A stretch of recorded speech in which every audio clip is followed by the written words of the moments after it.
رحیم Pakistan x سروسمین society کی جانب سے آپ تمام بھائیوں کا شکر گزار کہ جو آج ہماری درخواست پر یہاں پر تشریف لے کے آئے ہیں۔ آج کی جو پریس کانفرنس ہے وہ پاکستان کے موجودہ حالات اور اس وقت جو حالات بنے ہوئے اس پر ہے۔ تو آج کی جو پریس کانفرنس ہے وہ پہلے ہمارے پیس کے وائس پریزیڈنٹ لیفٹیننٹ جنرل محمد افضل صاحب آپ سے بات چیت کریں گے،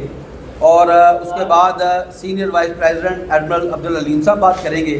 اور اس کے بعد پھر پریزیڈنٹ پاکستان ایکس سروسمین سوسائٹی جناب لیفٹیننٹ جنرل عبدالقیوم ملک صاحب کریں گے، اور بعد میں آپ کے سوالوں کے جوابات دیں گے۔ اس حوالے سے ایک یا دو چیزیں آپ کے ساتھ گزار کرتا چلوں کہ حالیہ 2 دن کے اندر بھارت نے پاکستان کے یوٹیوب کے جو تمام چینل ہیں ان کو بین کر دیا ہے، اور اس سے پاکستان کے جو چینلز ہاتھ میں آئے ہیں ان میں ڈان نیوز، سما نیوز، ARY، بول نیوز، جیو نیوز، GNN اور پابندی سے تقریباً 63 ملین لوگ جو ہیں وہ متاثر ہوئے ہیں۔ اور جب اس طرح کی کوئی حرکت ہوتی ہے تو انڈیا جو ہے وہ فوری طور پر اس طرح کے اونچے کاموں پر اتر آتا ہے۔ آپ کو یاد ہوگا کہ انڈیا کا پورا میڈیا جو ہے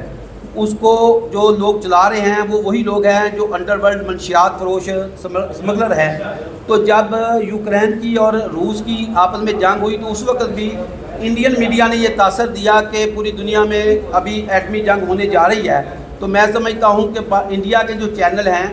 وہ اس وقت جو کوئی دکھا رہے ہیں ان کے اپنے لوگ اس سے مطمئن نہیں ہیں، اور وہ اس بات کو حقائق پہ نہیں سمجھ رہے۔ اور میں سمجھتا ہوں کہ یہاں پہ ہماری جو حکومت پاکستان ہے ان کو ایک بات کا نوٹس لینا چاہیے کہ ہمارے یہاں پہ جو جتنے بھی ہمارے کیبل آپریٹر جو پورے ملک میں اپنی سروس دے رہے ہیں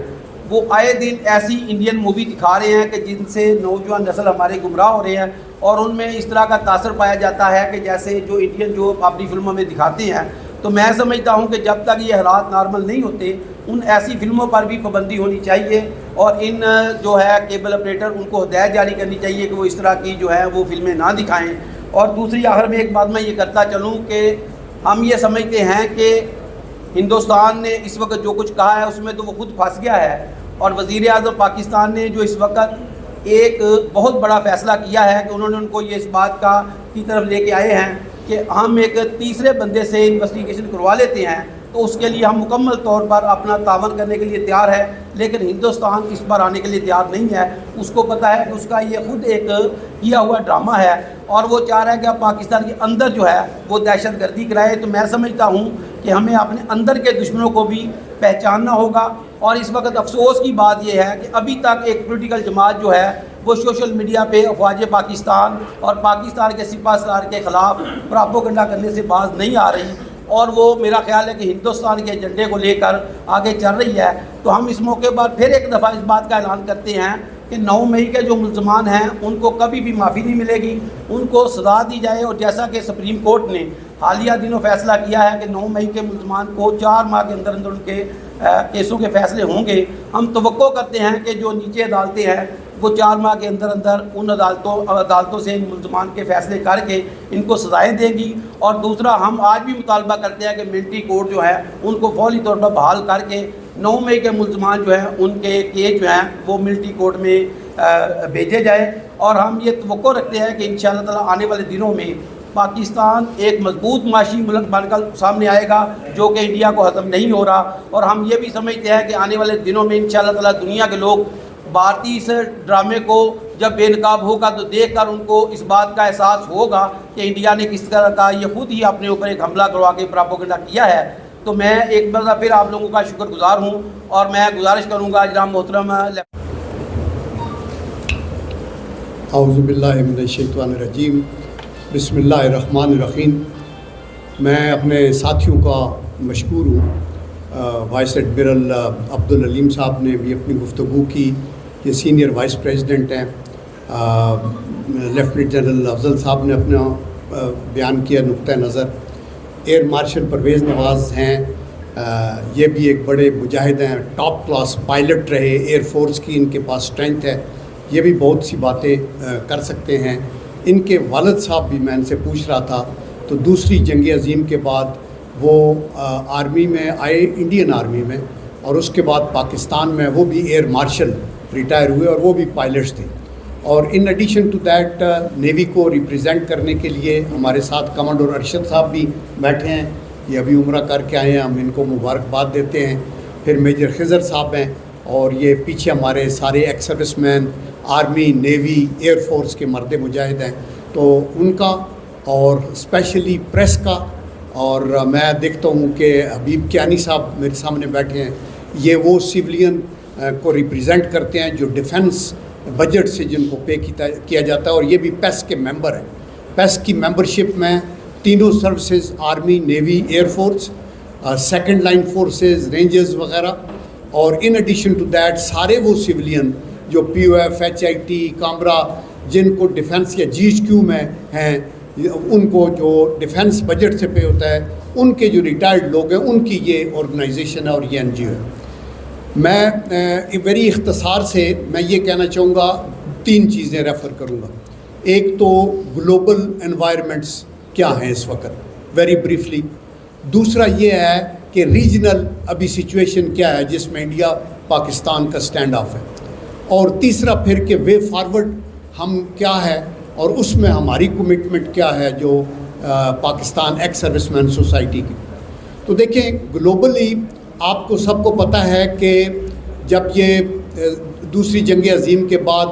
2 بلاک تھے، ایک وارسا پیکٹ کا تھا اور ایک نیٹو، اور پھر جب سوویت یونین کی ڈیمائز ہو گئی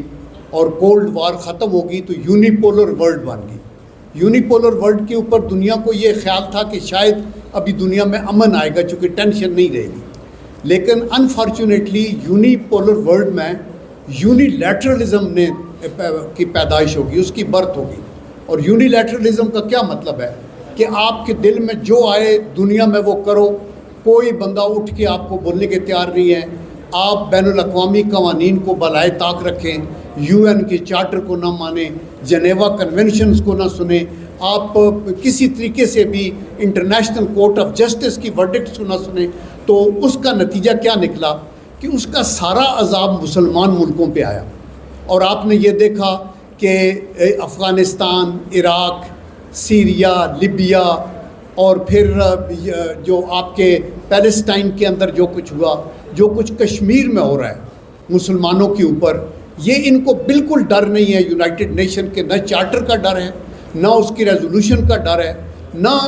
جو آپ کی انٹرنیشنل کورٹ آف جسٹس ہے اس کی ورڈکٹ کا کو خیال ہے. یہ نتن یاہو نے کہا تھا کہ ہم جو ورڈکٹ ہے اور جو ہم سیکرٹری جنرل ہے یونائٹڈ نیشن کا اس کی اسٹیٹمنٹ کو جوتے کی نوک پہ لکھتے ہیں، بلکہ ان کو چاہیے کہ وہ ریزائن کر دیں. اور یہ وہ آپ یہ دیکھیں کہ اس کا مطلب ہے کہ آج جس دنیا میں ہم رہ رہے ہیں اس میں جو قانون ہے وہ یہ ہے کہ جس کی لاٹھی اس کی بھینس. اس کا کیا نتیجہ نکلا؟ اس کا نتیجہ یہ نکلا کہ جو ملکوں کی انڈیپینڈنس ہے وہ ایک خواب بن کے رہ گئی. آپ ایکا کر جائیں، اکٹھے ہو کے چڑھائی کر دیں کسی ملک کے اوپر، کوئی پوچھنے والا نہیں ہے، کوئی سنوائی نہیں ہے کسی عدالت کے اندر. تو اس ماحول کے اندر اور اس ساری جو بے روی اور جس سے دنیا میں ٹینشن پیدا ہوئی، اس کے پیچھے ایک ٹرائنگل ہے، اور اس میں انفارچونیٹلی امریکہ ہے، اسرائیل ہے اور انڈیا ہے.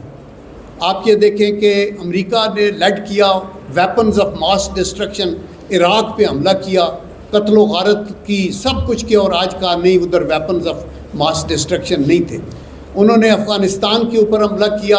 قبضہ کیا، چھوڑ کے پھر چلے گئے اور وہاں کا لوگوں کا نقصان ہوا. اور اسی طرح جو پیلسٹائن کے اندر انپریسیڈنٹڈ ان ہیومن ہسٹری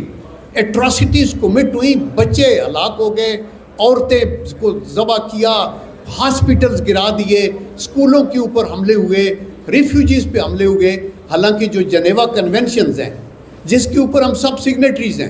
وہ یہ کہتا ہے کہ آپ ایسے علاقے پہ حملہ نہیں کر سکتے جہاں پاپولیشن ہے، چونکہ کولیٹرل ڈیمیج ہوتا ہے. آپ ہاسپٹل پہ حملہ نہیں کر سکتے، یہ دوسری کنونشن ہے. آپ پرزنرز آف وار کے اوپر کے کیمپ پہ حملہ نہیں کر سکتے، جو اسرائیل نے ماضی میں بھی آپ کو یاد ہوگا شتیلا اور دوسرے کیمپوں کے اوپر کیا. آپ اگر ایک جہاز زخمیوں کو لے کے جا رہا ہے سمندر میں، اوپن سمندر میں، وہ آپ کے دشمنوں کا جہاز ہے، آپ اس پہ بھی حملہ نہیں کر سکتے. لیکن آپ نے یہ دیکھا کہ یہ سب کچھ ہوتا رہا. اور اسرائیل نے، انڈیا جو ہے اس نے اپنے آپ کو چین کے خلاف یہ پوز کر کے کہ ہم چین کو کنٹین کریں گے، مغرب سے بھی مشرق سے بھی ہر طرف سے اسلحہ اور گولہ بارود اکٹھا کرتا رہا ہے، اور وہ سارا جو اسلحہ ہے وہ نام چین کا ہے لیکن ڈپلائڈ اگینسٹ پاکستان ہے۔ آپ یہ دیکھیں کہ مطلب یہ ہے کہ آپ کی میکنائزڈ فارمیشنیں، کوریں ہیں، آپ کے ٹینکس ہیں، تو وہ کیا ہمالیہ کی پہاڑیوں میں چین کے خلاف استعمال ہو سکتے ہیں؟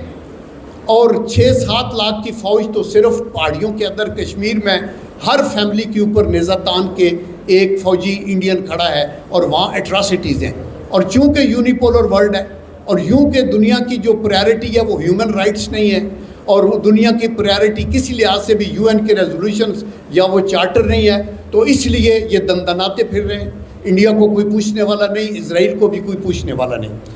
جو اسرائیل کا پرائم منسٹر نتن یاہو، اس سے کسی نے پوچھا کہ آپ کے دشمن کون ہیں، تو اس نے یہ ٹی وی پہ آ کے کہا، اور یہ آپ سوشل میڈیا پہ کئی لوگوں نے سنا ہوگا کہ number 1 Iran, number 2 Pakistan, but actually تھوڑا سا جھوٹ بولا۔ اندر سے ان کا نمبر 1 دشمن نیوکلیر پاکستان ہے۔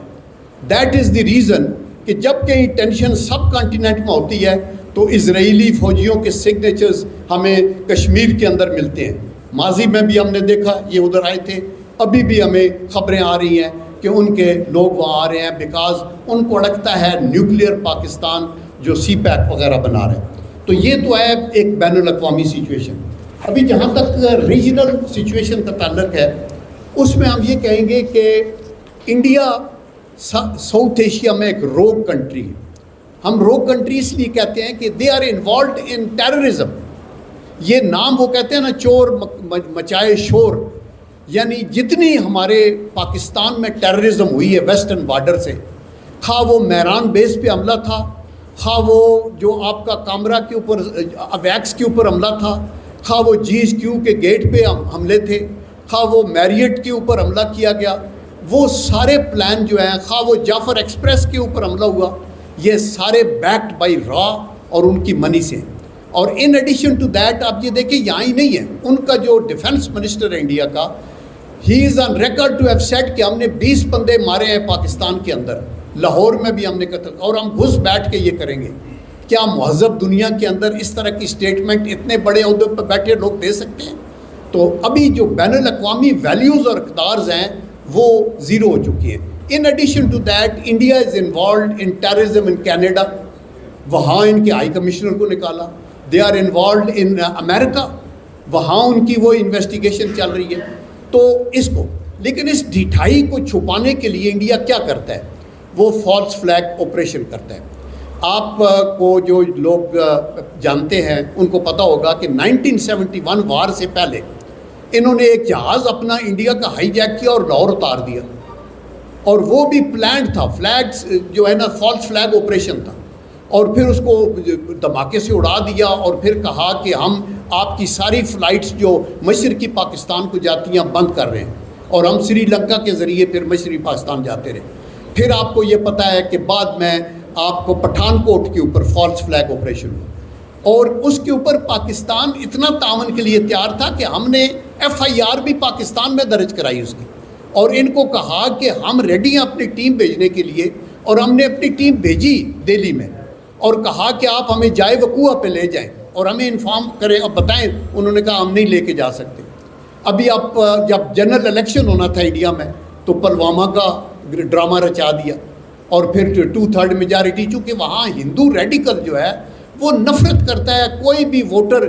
مودی کی جو پولیٹیکل بنیاد ہے وہ مسلمان نفرت اور انڈین مسلمانوں کے اوپر تو اور پاکستان نفرت پہ ہے، یہ اسی بیس پہ چیف منسٹر بنا تھا۔ پھر 2000 بندے وہاں قتل کیے اور ان کو جلایا، شہید کیا مسلمانوں کو گجرات میں، اس بیس پہ پھر چیف منسٹر بنا۔ پھر یہ RSS کی آرگنائزیشن کو لگا دیا، ہندتوا کو چلا دیا، پھر کشمیر میں کو کیا کانسٹیٹیوشنل، اور وہاں پھر پنگا تھوڑا سا لیا چائنا کے ساتھ، وہاں مکے گسونے کھا کے واپس آ گئے۔ اور ابھی جو ہے آپ یہ دیکھیں کہ ابھی ایک نیا ڈرامہ یہ فالس فلیگ کا کیا، اس پہ بھی پاکستان حکومت نے بڑی ایک سنجیدگی کے ساتھ سب سے پہلے تو مذمت کی کہ ہم نہٹے شہریوں یا ٹورسٹ کو مارنے کی پرزور مذمت کرتے ہیں.